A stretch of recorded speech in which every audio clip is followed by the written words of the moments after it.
Today, we are going to look at teacher professional learning, its efficacy, and places for improvement.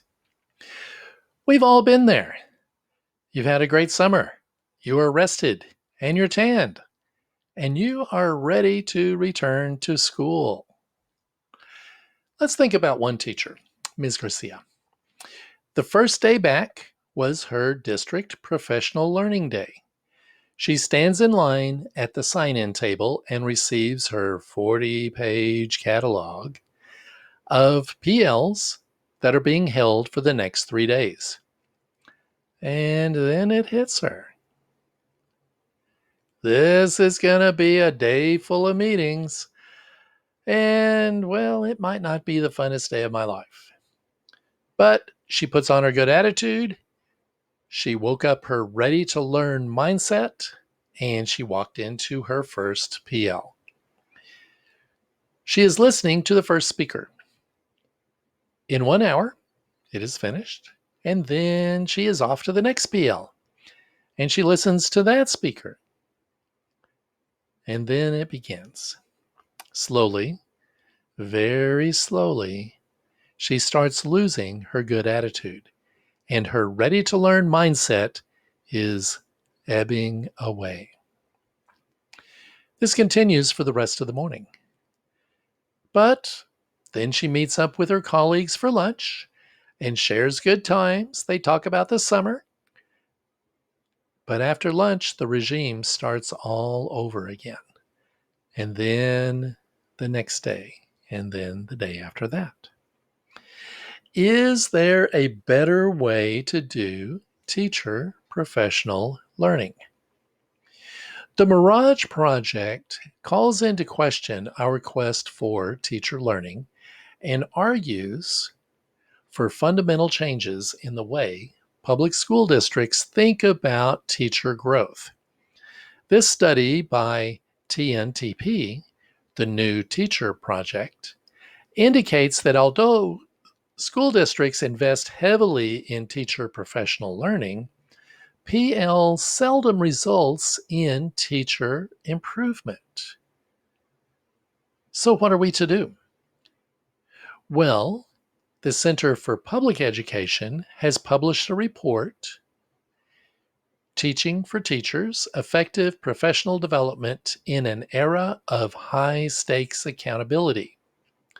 That report gives us a roadmap to how to create more effective PL.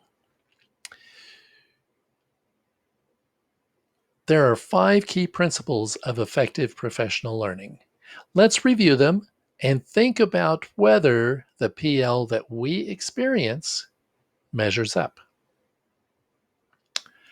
The duration of professional learning must be significant and ongoing to allow time for teachers to learn a new strategy and to grapple with the implementation problem. Just like with our students, we cannot present a new idea and then expect them to go back to their classrooms and immediately be successful in implementing it.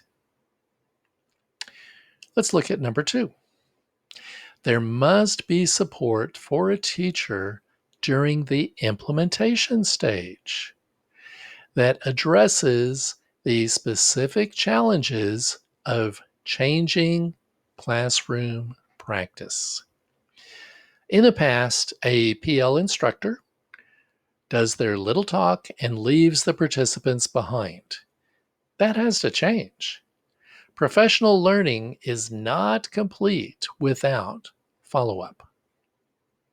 Number 3, teachers' initial exposure to a concept should not be passive, but rather it should engage teachers through varied approaches so that they can participate actively in making sense of a new practice. As teachers, we understand that instruction must be active in order to be effective. We should expect that in professional learning. Number 4, modeling has been found to be highly effective in helping teachers understand a new practice. We all know how important modeling is for our students. The same holds true in professional learning. Number 5, the content presented to teachers should not be generic, but instead specific to the discipline for middle school and high school teachers, or grade level for elementary school teachers. This makes obvious sense. Teachers need to see modeling and implementation of new practices presented in professional learning in ways specific to their teaching, not just some generic application. It is much more effective in teaching students to use examples that they can relate to. The same holds true for teachers. With this in mind, let's go back to Ms. Garcia.